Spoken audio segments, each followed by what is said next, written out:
Hello, everybody. Dave Neal here, stand-up comic and host of Bachelor Nation News. Now, listen, I understand some of the salacious stories are the ones where so-and-so said something on a hot mic or tweeted something or whatever the gossip of the day might be. But the interesting stories in my mind with regards to Bachelor Nation are the ones that affect the behind-the-scenes things, the daily life, the influencers, the package deals, how much people are making, and in this case, who might be going on strike. So we can read the headline here. Hollywood crews are poised to strike over brutal working conditions. Here's what you should know. We'll talk about it. Could Bachelor go on strike? The crew that works on The Bachelor, and if so, does that mean we'll have a delay? Will the contestants have to go home? Will Clayton have to just pack his bags up? I mean, the show doesn't stop for much, but for a labor shortage, it would have no other choice but to halt. So do me a favor, support this channel if you would like by hitting the subscribe button. We're probably going to hit 45,000 by tomorrow. We're only 200 away,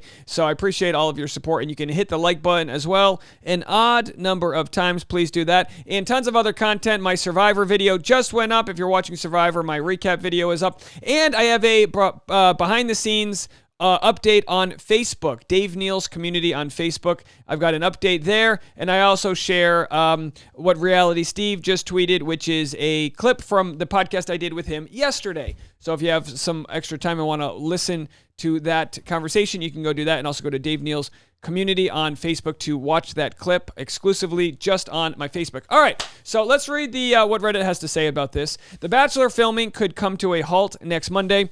The Bachelor is under an IATSE videotape agreement contract. Do they pronounce it IATSE? Is that what they do? I'm in SAG. I'm in Screen Actors Guild. I'm a little ignorant towards the other guilds that exist within my entertainment community, but I will talk about SAG and how that works and some of the working conditions I've seen in entertainment, which, by the way, have led to plenty of death.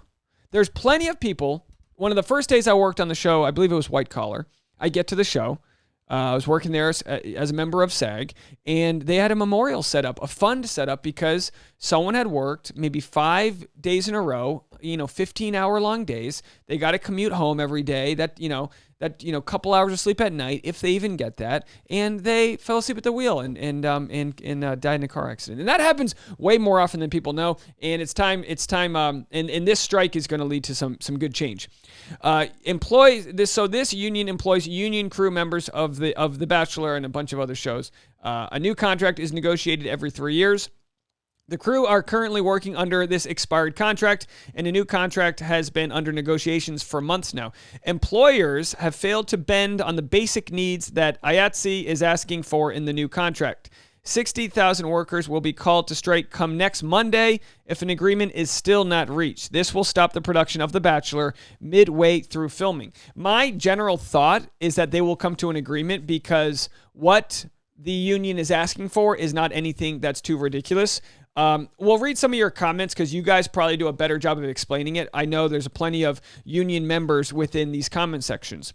My partner is a member of IATSE. He was forced to work 16-hour days on his last show, and once they worked 12 days in a row. He ended up totaling his car. He's fine, and nobody else was involved other than a tree on his way home on the 12th day because the job site was 2 hours away, and production wouldn't put him nor the rest of the crew up in a hotel, even though they had just finished a 16-hour day. And just for context, when you show up to work on a TV show, whatever the case is, usually you're there for the full day. It's a batch production. You get there usually around the same time. Maybe the lighting department might show up early to set up the scene. You might show up before the crew call. But generally, you're looking at 12-plus hour-long days. But the people that have to set up and break down might be working longer. You'll catch people in their truck trying to sleep here, trying to sleep there. For the people that actually have tough working conditions, they're just not going to get that shut-eye. It's super, super dangerous. It's inhumane. I'm sorry to hear that your partner, and glad he's okay. The strike, I left the film and TV industry because of unethical and abusive labor practices. The industry caused major mental and physical health problems for me. It kills people young. So I've worked non-union projects and union projects, and Screen Actors Guild is actually protected pretty well. They've negotiated good contracts. If at the 8-hour mark on the day, you start getting paid time and a half. At the 10-hour mark, or 12, depending on the production, you get paid double. At the 16-hour mark, it's called golden pay, which means every hour you're paid your day rate. So you could walk away making a lot of money. But a lot of times, actors and members of the Screen Actors Guild aren't there every day. They're not always working long hours. They might just be called in for their scene, so they're there for 6 hours. It's the crew that's working day after day that is behind the scenes, and everyone thinks, oh, celebrities, Hollywood, you're making tons of money. A lot of them, not so much. Not so much. And in my union in SAG, you have to get fed every 6 hours. And of course, they have craft services. They feed you well. In my union in Screen Actors Guild, you get smoke pay. If there's smoke on the set, if people are smoking, if you're filming Boardwalk Empire and everyone's smoking herbal cigarettes in the scene, you get paid extra for that. If it rains, you get paid extra. So we're protected because for the longest time, actors were taken advantage of. You don't like the conditions? Well, bring in the next person. They were essentially slaves to the production companies. There was only a couple production companies in Hollywood. They did everything. You signed the contract. They drove you into the ground and then rinse and repeat. Now there's a new system coming up. So you've got streaming services, which started as web shows. I remember my roommate in New York City got cast in this new web show. And I was like, cool, who cares, right? No big deal. Turns out that web show was called Orange is the New Black. It won Emmys. It's one of Netflix's most popular shows. He became famous, okay, in his circle. The web shows had discounted rates. They called them a new media contract. So instead of making your $800 per day scale, you were making $100 per day. And I know, $800 sounds like a lot. Not when you work one day a year. I mean, you got to stretch this money out, folks. So the members of IATSE are still working under these streaming services contracts, even though the streaming services have proved to be the place where industry's making all of their money. So you have companies like Disney who says, well, we can't afford to pay them anymore. We're still an up-and-coming streamer when they actually have billions of dollars in profits. All right, so let's see if there's any more comments from this, and I'll read some more specifics of what the union is asking for. As someone who grew up in a generations-long union family, construction and electrical, it warms my heart to see so many people here supporting the strike. Solidarity forever. I proudly stand with every IATSE member. I come from a family that's, some of them are not pro-union, and that's just because there's a conservative mindset that the unions are like, in this, I'm not saying everyone feels this way, but within my family works, they have a company that is a non-union company. They can't afford to pay people their union rates.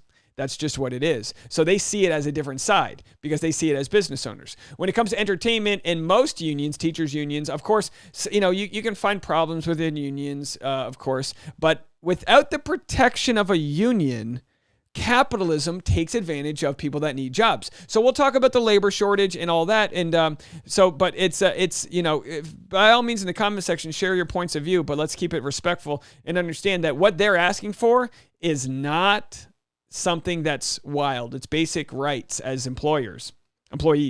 Hollywood crews are poised to strike over brutal working conditions. Here's what you need to know.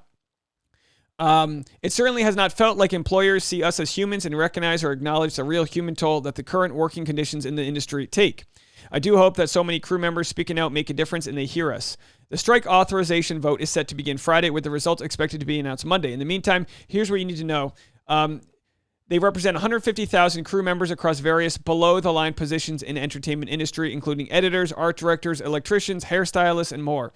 The union includes workers in live theater, concerts, and trade shows, as well as film and TV production. It's an umbrella organization for various unions and guilds within the industry, known as Locals. Local 700, for instance, is a nationwide motion picture editor guide, which represents thousands of film editors and other post-production workers. Why would they go on strike? They're currently fighting to improve working conditions that have persisted in the entertainment industry for decades, particularly grueling hours required on film and TV shoots. A normal workday for such a shoot is typically 12 hours, but crew members say they can often stretch much longer, sometimes requiring them to work as much as 20 hours straight without a substantial break. The longest I've ever worked, I think, was 19 and a half hours. In the era that I came up in, it was the mindset. You worked whatever it took to get the job done. Pull yourself up by the bootstraps. Appreciate the work. Meanwhile, the producers just cashing that money and taking their private company car home. The cost has been evident for years. A previous flashpoint for the industry came in 1997 when camera operator Brent Hirschman fell asleep at the wheel and was killed while driving home from a 19-hour workday on the set of Pleasantville. This was far from an isolated incident. The same thing happened to a crew member on a movie he worked on. Everyone who's worked in entertainment has a story of someone falling asleep at the wheel, driving home from a job. I mean, it just isn't rare. Fair wages for all. You realize I finally gotten over a week's worth of quality rest and don't feel so depressed. It's like we all sobered up for a few months. For me, it was like, I can be a dad again. I can be a supportive husband. I didn't know how strung out I was from 20 odd years of doing this until I didn't have to do it for a few months. This is a thing that's happened with a lot of industries. So we'll keep on talking about this, but this idea, love this quote, it's not a labor shortage. It's a great reassessment of work in America. So the pandemic has been a catalyst for people to say, you know what? I don't think I want to do that minimum wage job. You know what? I don't think I want to do, the labor that I was doing. The juice isn't worth the squeeze. We had a chance. We had a life jacket thrown at us as we've been swimming in the deep end, and we go, no, this just isn't worth the quality of life that it gives me. People say, well, I supported my way through college. I've talked about how, back in the day, there was something like 7 weeks, something like between 7 and 11 weeks of work in the summer paid for a year of college tuition. And now they're saying that it's over 50 weeks. So people are falling into debt. You can't afford college. You get student loans. You get saddled with all this credit card debt. The cost of living's going up where the minimum wage hasn't. And we live in the wealthiest country in the world. And we're not the only people. The issues of and again, please refrain from making this, I would say, political in the sense that it's like, well, the so-and-so administration did this. This issue's been going on for decades. It's reaching its boiling point. The issue that workers aren't being fully compensated, the middle class is shrinking, and the rich are getting richer. In this pandemic, we have William Shatner being shot up into the sky in a penis-shaped rocket while people aren't being fed and they can't afford the medication they need, and they're sitting in hospital parking lots because the beds are overfull. We have a chronic humanitarian issue happening globally right now, and people are saying, I'm not going back to this stinking job. So not everyone has a union. Not everyone has the ability to unionize. But overall, I mean, companies that like restaurants, they can't get dishwashers to work. Well, there's a price that people will work for, and it might not be $12 an hour. Maybe it's $14.50. There's the dollar store companies are forced to up their pay by $3 an hour. If you're breaking even, do you know how far $3 an hour will go? It's an extra $120 a week. Well, wouldn't that be nice? And then the other side responds, well, if employers are going to go bankrupt, are they? We'll look at how much the Kellogg CEO is making. But first, we have a shortage. This is a breaking news report. We have a shortage here. Dunkin' Donuts apologizes, but due to supply chain issues, we do not have donuts today. Oh, boy. Oh, a lot of angry policemen right now. Oh, be careful. Oh, that's funny. Thousands of John Deere workers go on strike. Let's have a listen. More than 10,000 John Deere Tractor Company employees, the Deere Company workers, are on strike. The United Auto Workers Union, which represents the workers, say the strike began at midnight after the workers rejected a new contract. The Illinois-based company is best known, of course, for making John Deere tractors and farm equipment. We can't pay anyone more money. We have a supply chain issue. Where does it all come back from? The rich got richer.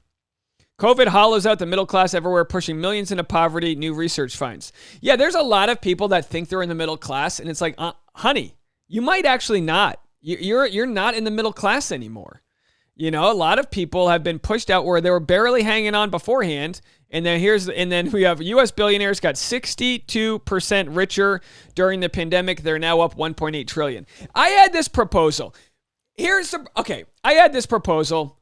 I think it makes sense. U.S. billionaires got 62% richer during pandemic. How about a marginal tax on people that made more money during the pandemic versus their previous 5-year net average profit, okay? So if you normally made $5 million in profit every single year, the last 5 years, and then this year you made $8 million in profit, how about that extra $3 million is taxed maybe at 45% versus 25%? Or if you're a company like Amazon who doesn't even pay taxes, maybe we hit them with some actual taxes like the rest of us are making in our country. I think listen, for some podunk Bachelor recapper, I think that's a good idea. Marginal tax rates are when you get to a certain level, you're taxed higher up. So we know of people that go, I make $50,000 a year, and the employer says, I want to give you a raise, and you go, no, that'll put me in a new tax bracket. I don't want to make $60,000 because then I'll get taxed more. And you have to go, listen, the ignorance that exists within our country for not understanding the tax system, I get it. You only get taxed at that next bracket when you get to that bracket. So if you are at a bracket that goes till $50,000 and then they pay you $60,000, your tax rate goes up for the $10,000 on the top and your previous amount stays the same. So for marginal tax increases, it's only for the people that are making millions and millions of dollars. We're talking about the top 0.1% of people out there. And we've got people that are making $50,000 to $60,000 going, no tax increases. And it's like, it's not for you, idiot. It's for the people that have benefited way more than the average person. So don't tell me that the painters, the electricians, the people working on set below the line that are making $40,000, $50,000, $60,000, the production assistants that are making $100 per day, barely with their per diem, don't tell me that they're not working as hard as the CEO who golfs half the time. We know that the power structure that exists is not meritocracy. It's not always the people that worked the hardest. So if we look at Kellogg's here, right? There's a strike happening at Kellogg's right now. And Kellogg's, they're pre-hiring. We call them scabs. People that cross the line during a picket are called scabs. They are going against the collective bargaining. And that's something that in today's world, I want to be less angry at the people that need to do what they need to do for money and more at the companies like Kellogg's that would rather hire new employees and go through that whole process than talk to their current employees and find out how we can fix a problem. Kellogg's strike, 1,400 cereal factory workers hit picket lines. Let's just have a quick listen. It's 25 seconds. Kellogg workers in the U.S. are on strike. 1,800 workers stopped work at factories in Battle Creek, Omaha, Lancaster, and Memphis Tuesday. The union said it's asking for a fair contract for workers and claims Kellogg's demanded workers give up health care, retirement benefits, and holiday and vacation pay. Work stopped at all right, there it is. All right, we're losing it. So, welcome to the United States of America. Give up your health care, folks, during a global pandemic because we need to sell some more cereal. Well, but I mean, Kellogg's, they're probably barely getting by. Well, we can just Google Kellogg's CEO, Steve Callahan. All right. Well, what's he making? If we just Google him. Chairman and Chief Executive Officer, total compensation, $11,663,852. Where the hell are our priorities that we are not up in arms over the brothers and sisters of ours, the mothers and fathers that are out there? And you know, that picket, I mean, it was downpouring. There's photos of people standing out there in the downpour. They are putting the momentary paycheck to the side for a greater good, which is livable wages, which is healthcare. And if we don't want companies to have to foot the bill for healthcare, that's a whole nother issue, folks. We live in the richest country in the world. I go over this all the time. We live in the wealthiest country that has ever existed. And yet we pay more per person in healthcare than any other first world countries, and we don't get good healthcare to boot. I mentioned this the other day. As a freelance employee, I'd have to pay $500 to $600 a month for healthcare. Meanwhile, people have commented on my videos, hey, I live in France, or hey, I live in Sweden. I got stung by a bee. This was a comment I got. I got stung by a bee, and I had to take an ambulance to the hospital. They took care of me, and they sent me a cab home. My copay was $12. But Dave, they pay more in taxes. Even with the tax rate that they pay, it's still less because there's a collective bargaining that happens to drive the costs down. We privatize these things, and that's just not where capitalism needs to be. We don't need to live in a country where everything's the richest can get the first service. No, that's not how we should live morally, speaking about who deserves to be able to take an ambulance. If I started to choke on something right now, would I take an ambulance? Heck no. I'd probably jump in an Uber. And I can't tell you how many times when I drove for Uber that I picked people up that should have been in ambulances, but they couldn't afford it because that's $10,000 by just walking through the door. And if you watch my vlog, when I cut my hand open doing the dishes, cut my hand straight open, I had to hold it up like this, and we had to Google with my left hand how to find somebody that would take cash for sutures, because if I walked that through the healthcare system, it'd be $10,000. But by paying cash, I got it for $350. All right, so there's a lot of points you can make here, but we really took a leap here. But in the talk about why Hollywood crews are going on strike, it's important that we realize that these strikes in other countries strike all the time. I studied abroad in France. When I lived there, there was an 85-day-long bus strike, transportation strike, fare d'auto stop. That's called hitchhiking, fare d'auto stop. And I had to hitchhike uphill in the snow both ways. I did, but I got to see how other countries, they will light the town on fire to get paid a livable wage. In here we look at it in a lot of our issues, we look at through, like, there are PR companies that will tell you, that will work for the insurance companies, that will say, well, I know people in Europe that say their healthcare is a horrible system. PR companies are paid to send us propaganda that the other way is not the right way, and we actually have the right way. Well, how come when someone has an issue, they pay a cash price? So-and-so needed to get their ACL, they had to wait 12. We are getting robbed blind, and we're making excuses for it. So as much as I love the show Bachelor, I fully support this strike. My thought is that they will reach a deal before it happens. But if not, hey, you might see Picket Dave on the picket line, and I will be out there reporting live if that's where we go. I'll talk to you guys in a little bit. Bye now.